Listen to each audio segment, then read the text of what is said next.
Hello students, हम लोग करेंगे class 11 math first chapter that is sets और एक्सरसाइज 1.2 हम लोग स्टार्ट कर चुके हैं। हम लोगों ने 3 क्वेश्चंस कर लिए थे जिसमें इनफाइनाइट, फाइनाइट और नल सेट की बात हुई थी। चलिए क्वेश्चन नंबर 4 से हम लोग शुरू करते हैं। क्वेश्चन नंबर 4 में आपके पास हेडिंग है in the following state whether A is equal to B और नॉट। ए और बी का मतलब यहाँ पे क्या है कि कोई दो सेट है ए और बी, क्या वो इक्वल है या नहीं है वो हमें पता करना है। इक्वल होने का मतलब ये होता है कि ए और बी में जो एलिमेंट्स हैं वो बिल्कुल मैच होने चाहिए। नंबर ऑफ एलिमेंट्स आप लोग बोल सकते हो, या नंबर ऑफ एलिमेंट्स नहीं, एक्चुअली जो ए के अंदर है वही बी के पास होने चाहिए, that is the equal set. Question करते हैं फिर मैं आपको ज्यादा अच्छे समझा पाऊंगा।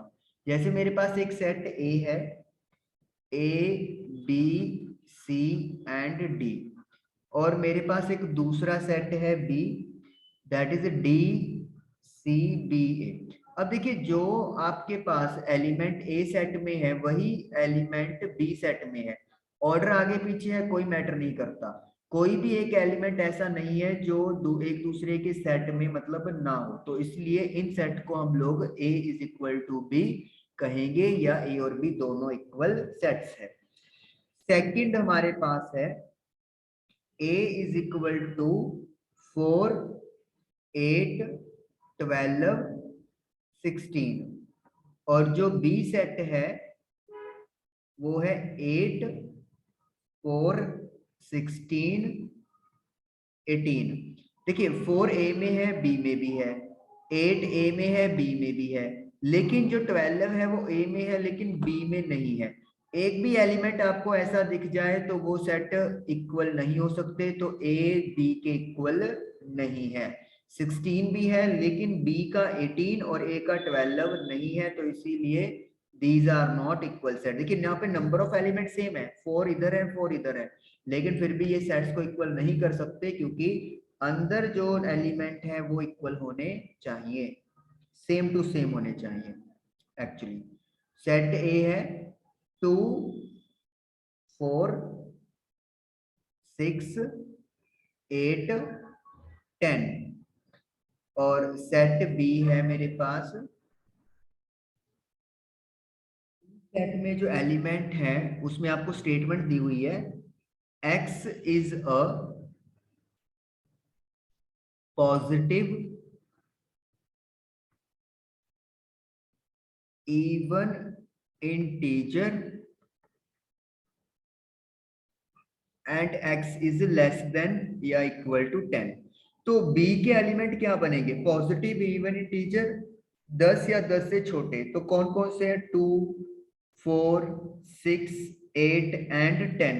जीरो पॉजिटिव काउंट नहीं होता, ना ही नेगेटिव काउंट होता, तो इसीलिए उसे नहीं रखेंगे। और अब आप देखिए a और b के एलिमेंट बिल्कुल सेम टू सेम बन गए हैं, तो इसका मतलब ये a और b दोनों इक्वल सेट्स हैं। फोर्थ, ए है आपके पास x is a multiple of 10, x is a multiple of 10 मतलब x कोई भी एक ऐसे नंबर है सेट जो 10 के टेबल पे आते हैं। और b हमारे पास दिया हुआ है 10 15 20 25 30। क्लियर ही आप लोग देख सकते हो कि a और b इक्वल नहीं है, क्योंकि 15 10 के टेबल पे नहीं आता, 25 10 के टेबल पे नहीं आता, तो इसीलिए जितने भी नंबर हैं 10 के मल्टीपल में वो सारे बी में नहीं है। तो इसीलिए, या फिर कुछ एक्स्ट्रा नंबर हैं जो कि मतलब 10 के टेबल पे नहीं बन रहे, तो इसीलिए ए और बी इक्वल नहीं होंगे। तो इसका मतलब है फर्स्ट और थर्ड इक्वल सेट्स हैं लेकिन सेकंड और फोर्थ इक्वल सेट्स नहीं है। तो ये क्वेश्चन नंबर 4 आप लोगों का डन हो गया। उसके बाद है हमारे पास क्वेश्चन नंबर 5। 5 क्वेश्चन कह रहा है are the following pair of sets equal. Pair आपको दिए हुए हैं दो सेट्स के, और वो पूछा है क्या वो इक्वल है या नहीं है, और रीजन भी बताना है।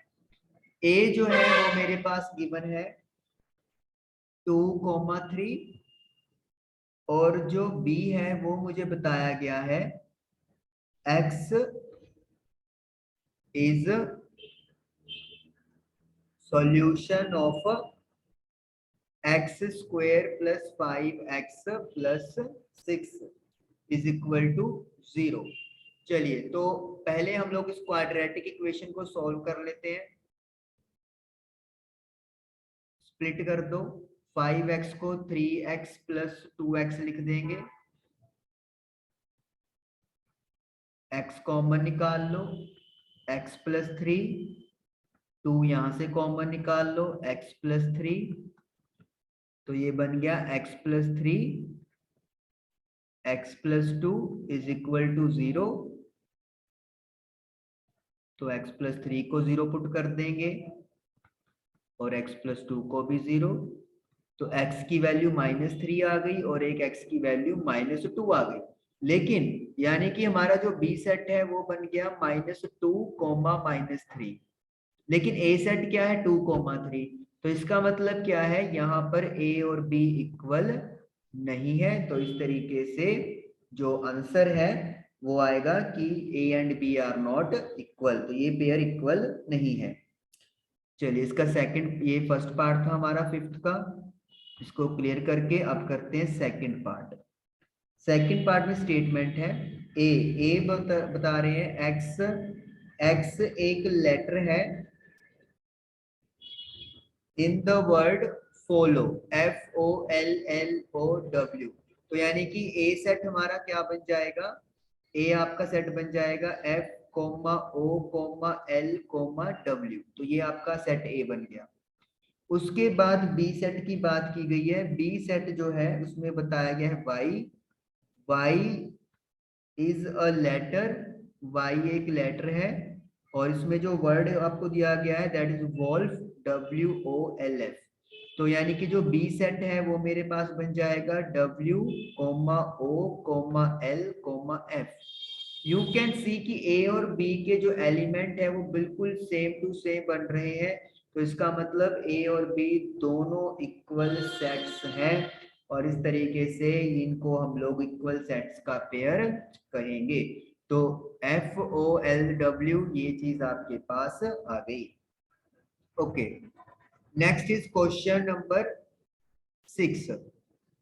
From the sets given below select equal sets. तो हमें कुछ सेट दिए हुए हैं तो हमें इक्वल सेट यहाँ पर ढूंढने हैं। तो पहले मुझे सभी सेट लिखने हैं, A 2 4 8 12, then set B 1 2 3 and 4, then set C 4 8 12 14, उसके बाद सेट D है 3 1 4 2, फिर सेट E है -1, 1, उसके बाद सेट F है 0, A, उसके बाद सेट G है 1, -1, उसके बाद सेट H है 0, 1।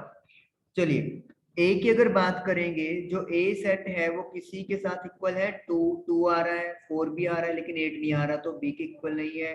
2 नहीं आ रहा तो सी भी नहीं है, तो ए किसी के भी इक्वल नहीं है। बी की अगर बात करेंगे तो बी आप लोगों को 1 2 3 4 डी के साथ, तो बी जो है वो डी के बिल्कुल इक्वल है, तो बी और D are the equal sets. C की अगर बात करेंगे तो सी भी किसी के साथ इक्वल नहीं है, डी बी के साथ हो गया। ई अगर हम लोग बात करें, ई और जी भी आपस में इक्वल सेट्स हैं। ई में भी 1 -1 है और जी में भी 1 -1 है। ऑर्डर मैटर नहीं करता, ये आपको पहले बता दिया गया है। F 0, A है लेकिन कहीं पे भी नहीं नजर आ रहा और H 0, 1 भी हमें कहीं पे नजर नहीं आ रहा। तो इसका मतलब क्या है, इन पूरे सेगमेंट में सिर्फ ये ही दो सेट हैं जो आपस में इक्वल है। ये पेयर B और D आपस में इक्वल है, E और G आपस में इक्वल है और ये हमारा आंसर डन हो गया। तो एक्सरसाइज 1.2 आप लोगों की फिनिश हुई। Thank you for watching the video.